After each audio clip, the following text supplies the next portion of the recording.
Before we start, let us first briefly introduce the Spanish language.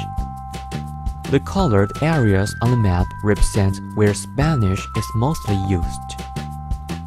The darker the colors, the more widely used it is. These regions include, in Europe, Spain and Andorra. In the Americas, Latin America and part of the United States. And in Africa, Equatorial Guinea and Western Sahara. The following is its language family.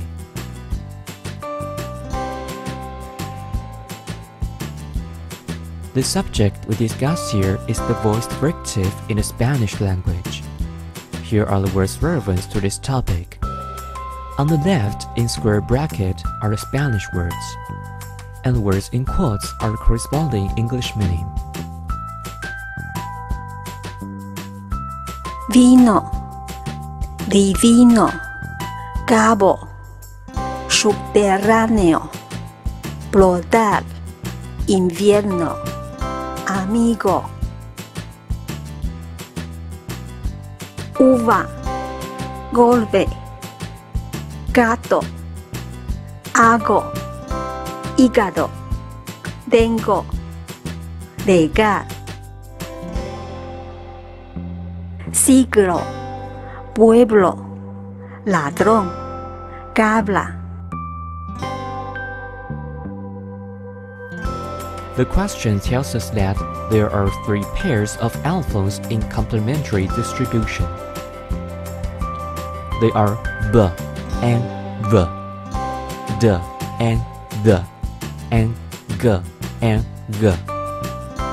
Question 1 asks you to determine the environments for each pair of sounds and hence find a rule that describes the distribution of the allophones.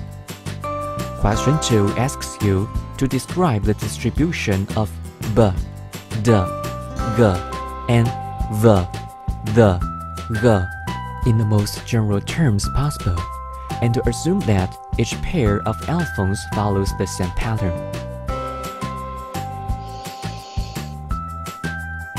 First, we organize the words into two groups, b, d, g in one group, and v, the, g in the other.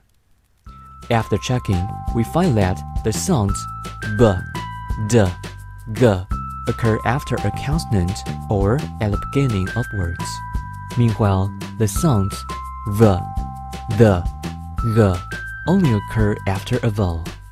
So this is the answer for the first question. Next, we try and establish a rule. In general terms, the sounds b, d, g are voiced stops, while the sounds v, the, g are voiced fricatives. We know from our previous findings that b, d, g have a wider distribution of environments. They can occur after a consonant or at the beginning of words. However, the sounds v, the, g can only occur after a vowel. Therefore, we deduce that the sounds b, d, g are the default forms, and the sounds v, the, g only occur in specific environments. Hence, we establish our rule.